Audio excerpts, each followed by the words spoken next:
What are some tips and tricks for using the Ninja Luxe Cafe Pro? And what's a barista's favorite spell? Second one's easy. Espresso Patronum.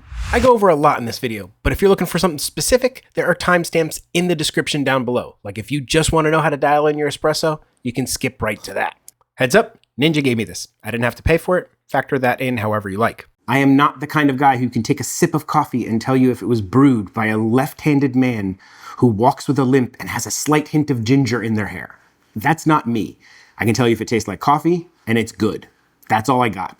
If you want the other one, maybe go watch James Hoffman. First thing, pick a bean you like and just stick with it. Really, pick one that's great tasting to you and you can afford, and put it in the machine and just kind of keep it in there. It's gonna help you not have to change your settings so often. Next up, some basic setup stuff. Get yourself one of these. They are a rubber bar mat. They are fantastic.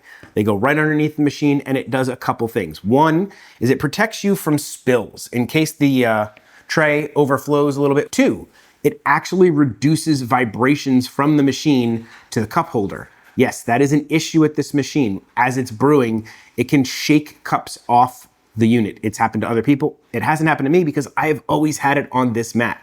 Get one of these, put it under your machine. Next thing I have as far as accessories is this. It is a cup riser. I 3D printed it because I have a 3D printer and it fits absolutely perfectly right there. Why do I use that? Because of this. Look how far away that is from where the coffee comes out. What that causes to happen is splashes everywhere. Look how much closer that is to the machine. If you have a 3D printer, I will throw a link down to this in the description. I couldn't find an actual one for it on Amazon that you could purchase, but all you really need is something to raise the cup up. You could use a piece of plastic, you could use another cup, a little jar, something to raise it up. Next up, a puck screen. This is really not for flavor as far as the way I use it. This is for cleanliness. After you make your coffee, grind it, tamp it, you can go ahead and put this little guy right on top. And what it does is it keeps the grounds kind of away from the head of the unit and they don't really kind of get up in there, and it just makes cleaning it a lot easier. Also, supposedly it improves the coffee. I can't really tell the difference. Not that guy. My normal is I use the double basket and it's perfect for me. I brew myself pretty much one coffee every morning. That's all I really need to do. Now, if you're using the quad basket, I do have another hack. Remove this, load your quad basket, pop that guy in there. Now for me, this is mainly for making multiple drinks, doing it for multiple people. I'll brew a quad and split it. I got these little shot glasses. They have measuring numbers on them. I don't really care about that. Really what I care about is I can put them on here side by side and I can have a double shot go into each one of them. So now I only have to brew once to make 2 drinks. It just speeds things up. This is not the fastest brewing machine in the world. If you need to brew for like 50 people, or just hide your machine and be like, what coffee machine? I don't have a coffee machine. All right, let's talk about the real question. How do I dial in the espresso on this? This has Barista Assist. It's gonna give you some hints. It's gonna tell you change your grind to this, change your grind to that, and get your grind where you want it. Some people complain that the Barista Assist really isn't very accurate and it's not getting them where they want. That's where you need to have a little bit more information. And I have that information for you. There are pretty much 5 variables that affect how your espresso tastes. Grind size, coarse or fine. You have the amount of coffee you use. You have the amount of water you put through the coffee. You have how fast that happens. And then kind of a last one is the temperature of the water that goes through it. Now we can adjust most of them, but not all of them using this machine. The main one you can't adjust is how much coffee. It grinds a certain amount of coffee. I've actually measured it for you. I have one of these fancy little digital coffee scales, and I pulled a couple of grinds out of the unit, and I measured how much coffee it has. My unit for a double basket with these beans grinds 17.7 grams pretty much every single time. For the quad basket, it pulls 38 grams. So those are kind of the numbers that I am working with starting off. What is a quote unquote good shot? For our unit with the double basket and it's 17.7 gram coffee, you want about 35 to 36 grams of espresso to come out of that. And you want it to happen in about 25 to 35 seconds. That would be considered a classic espresso shot. For the quad, you want to end up with about 75 to 80 grams of espresso because you started with more coffee. The first thing you can use to dial in your machine if your espresso is not tasting the way you want it is the strength button. It has a button right here for strength. There are 3 settings. 3 is the strongest, 2 is in the middle, and 1 is the quote unquote weakest. Now it's not adjusting the amount of coffee it grinds. It's adjusting the amount of water it outputs to make your espresso. So by more water, you're going to get a little bit less bitter, a little bit less sharp, a little bit less strong espresso. The less, the stronger, and the more punchy that espresso is going to be. For me, I like number 2. It brews pretty much my preferred coffee. Not too sharp, not too strong, but still very good and flavorful. Let's start off and let's grind some coffee. We are gonna start with the double basket because that's pretty much what I do most of the time. Pop it in here. I'm gonna insert it into my machine. On my machine with these beans, a double grinds at 15. That seems to work absolutely perfect for me. Now you are using different beans. Yours might be a different setting, but for me and for these beans, 15 is what I use. So now I'm just gonna go ahead and hit grind. A lot of people have questions about this tamper. Is it gonna be strong enough? I originally was tamping way too hard. I was bouncing off this thing, going really hard. All it really needs is a little bit of light pressure down once, and then a little bit of light pressure down twice. That's it. You don't need to kill it. I think if you do that, this should last plenty long. Pull our coffee thing out here. And we've got pretty decent tamped coffee. Maybe not absolutely perfect, but that's going to be fine. You can see there's like a little bit of a divot in it. We're gonna take our little coffee filter or puck screen, whatever those are called. And we're gonna put that on top or pop this in the machine. Insert my little cup riser, grab myself a cup. And that is how I would normally brew my coffee, but I'm not gonna do that. What I'm gonna do for you guys is gonna take my riser off and I'm gonna put my little scale on there.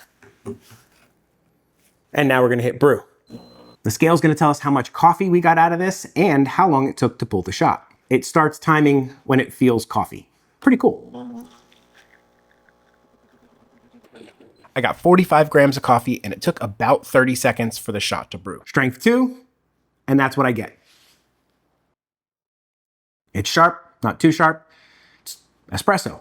Like I said, I normally put sugar in it, so it kind of affects it a little bit differently. Let's see what happens if we change the strength setting. We're gonna go to strength 3. It's not gonna affect the grind.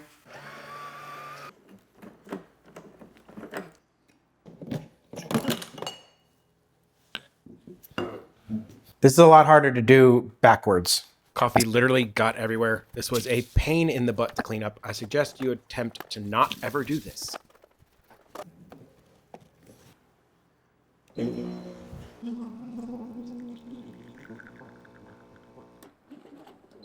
Looks pretty good, still has a great crema, brewed in 22 seconds. But that only brewed 28 grams of coffee. Much less coffee, much more concentrated,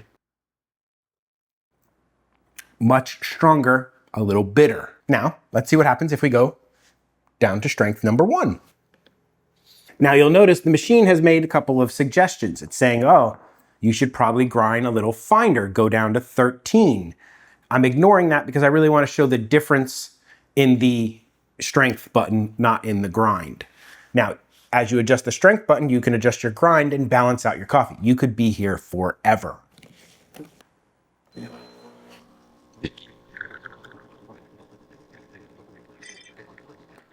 We got 68 grams of coffee out of that. A whole lot more coffee. Took about 42 seconds. Still produced a nice crema on top and looks like a decent shot.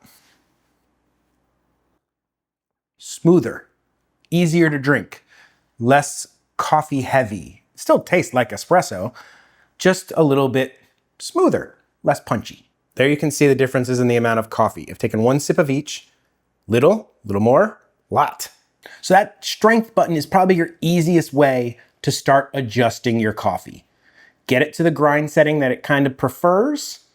I usually go by around what the Barista Assist says, and then I start messing with the strength setting to get it to taste like I want.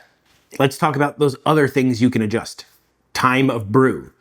You really can't set the time of brew on this, but you can stop and pull a shot early.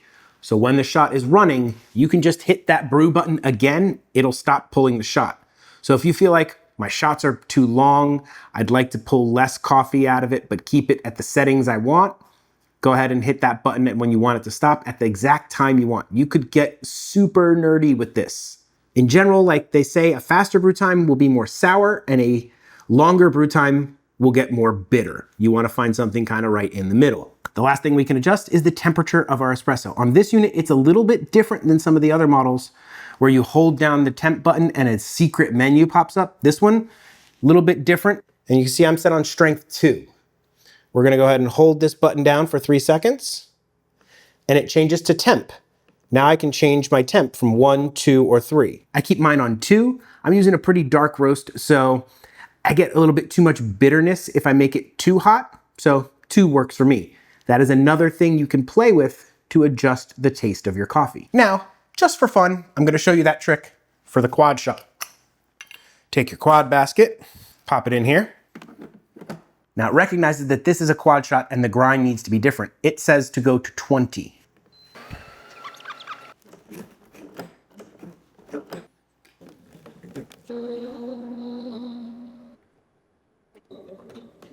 And there you go. 2 pretty darn equal shots, split up so you could use them in 2 separate drinks. Nice little hack. You could chase your tail for hours and go through bags and bags of beans trying to get the perfect puck and the perfect everything, but your coffee just tasted fine. That's all that matters. I'm gonna throw links down in the description to all of these mugs and cups and risers and all that kind of stuff that I mentioned in the video. If you have any questions, please leave me a comment. I try to answer every comment in my comment section. If you really want to support the channel, consider becoming a member or subscribing. That would help me out. So, with all that out of the way, I guess there's only one question left to answer. Why'd the coffee get arrested? Because it got in a big brouhaha. Yeah, pretty bad. Dad may tell horrible dad jokes, teach you how to dial in your Ninja Luxe Cafe. But one thing Dad will never do is an outro. So that's it. Bye. This is the part where I thank all of my members. You guys are the absolute best. Thank you so much for your support and rock on. I don't know why I said rock on, but rock on.